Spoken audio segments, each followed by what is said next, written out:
اعوذ باللہ من الشیطان الرجیم، بسم اللہ الرحمن الرحیم۔ شروع کرتی ہوں اللہ کے نام سے جو بڑا مہربان اور نہایت رحم کرنے والا ہے۔ وَتُعِزُّ مَن تَشَاءُ وَتُذِلُّ مَن تَشَاءُ۔ عزت اور ذلت بے شک اللہ تعالیٰ کے ہاتھ میں ہے۔ السلام علیکم۔ وظیفہ ود ربینہ صفدر کے چینل میں ایک بار پھر آپ سب کو خوش آمدید۔ میری دعا ہے کہ اللہ تعالیٰ آپ کو اور ہمیں صحیح سمجھنے اور اس پر عمل کرنے کی توفیق عطا فرمائے۔ آج کا ہمارا موضوع ہے حضرت ابو ذر غفاری کا اسلام۔ حضرت ابو ذر غفاری مشہور صحابی ہیں جو بعد میں بڑے زاہدوں اور بڑے علماء میں سے ہوئے۔ حضرت علی کرم اللہ وجہہ کا ارشاد ہے کہ ابو ذر ایسے علم کو حاصل کیے ہوئے ہیں جس سے لوگ عاجز ہیں، مگر انہوں نے اس کو محفوظ کر رکھا ہے۔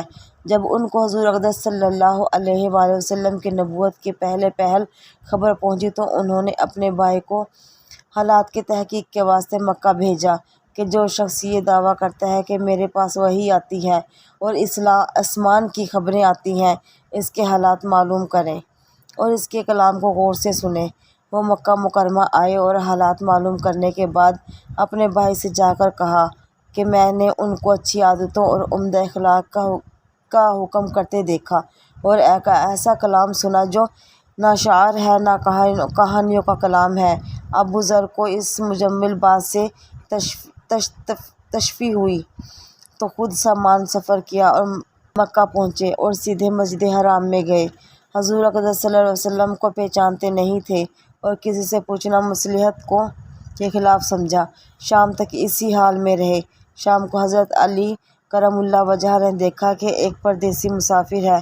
مسافروں کی، غریبوں کی، پردیسیوں کی خبر گیری، ان کی ضرورتوں کا پورا کرنا ان حضرات کی گھٹی میں پڑا ہوا تھا، اس لیے ان کو اپنے گھر لے آئے، میزبانی فرمائی، لیکن اس کے پوچھنے کی کوئی ضرورت نہ سمجھی کہ کون ہو، کیوں آئے ہو۔ مسافر نے بھی کچھ ظاہر نہ کیا۔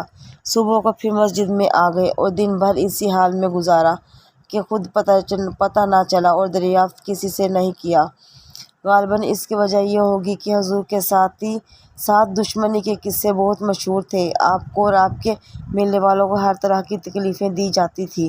ان کا خیال ہوا کہ صحیح حال معلوم نہیں ہوگا اور بدگمانی کی وجہ سے مفت کی تکلیف علیحدہ رہی ہے۔ دوسرے دن شام کو بھی حضرت علی رضی اللہ تعالیٰ عنہ کو خیال ہوا کہ پردیسی مسافر ہے، بظاہر جس غرض کے لیے آیا ہے وہ پوری نہیں ہوئی، اس لیے پھر اپنے گھر لے گئے اور رات کو کھانا کھلایا، سلایا، مگر پوچھنے کی اس رات بھی نوبت نہ آئی۔ تیسری رات کو بھی یہی صورت ہوئی تو حضرت علی نے دریافت کیا کہ تم کس کام سے آئے ہو، کیا غرض ہے؟ تو حضرت ابو ذر نے اول ان کو قسم اور عہد و پیمان دیے اس بات کی کہ وہ صحیح بتائیں، اس کے بعد عرض بتلائی۔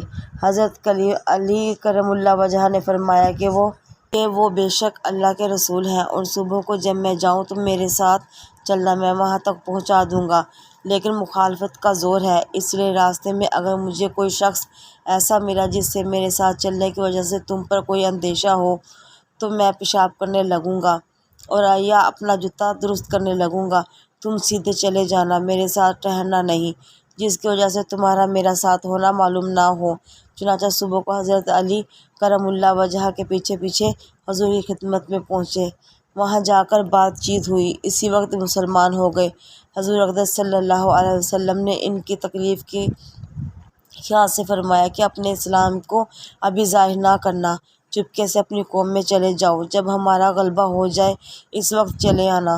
انہوں نے عرض کیا، یا رسول اللہ، اس ذات کی قسم جس کے قبضے میں میری جان ہے کہ اس کلمہ توحید کو ان بے ایمانوں کے بیچ میں چلا کر پڑھوں گا۔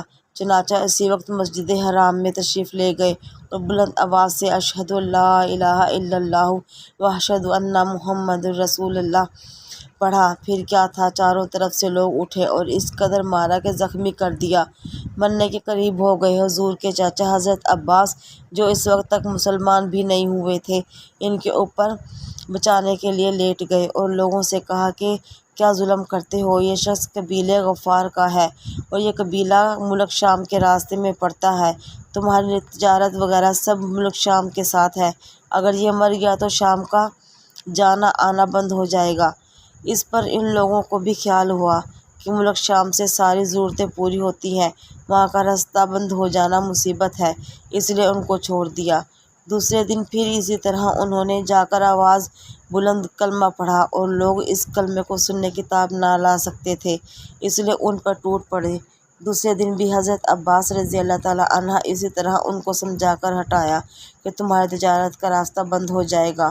حضور کے اس ارشاد کے باوجود کہ اپنے اسلام کو چھپاؤ، ان کا یہ فعل حق کے اظہار کا ولولہ اور غلبہ تھا کہ جب یہ دین حق ہے تو کس کے باپ کا کیا جا رہا ہے جس سے ڈر کر چھپایا جائے، اور حضور کا منع فرمانا شفقت کی وجہ سے تھا کہ ممکن ہے تکلیف کا تحمل نہ ہو، اور نہ حضور کی حکم کے خلاف صحابہ کی یہ مجال ہی نہ تھی۔ چنانچہ اس کا کچھ نمونہ مستقل باب میں آ رہا ہے۔ چونکہ حضور اقدس صلی اللہ علیہ وسلم خود ہی دین کے پھیلانے میں ہر قسم کی تکلیفیں برداشت فرما رہے تھے، اس لیے حضرت ابوذر نے سہولت پر عمل کی بجائے حضور کی اس بات کو ترجیح دی۔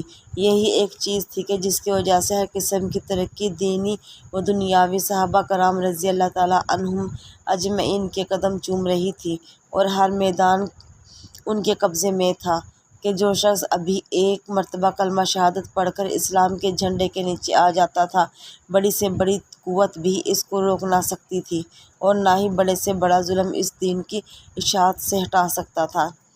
امید ہے کہ آپ کو میری ویڈیو اچھی لگی ہوگی۔ مزید اچھی ویڈیو کے لیے میرے چینل کو لائک، شیئر اور سبسکرائب کیجیے۔ ملتے ہیں اگلی ویڈیو میں انشاءاللہ۔ اللہ حافظ۔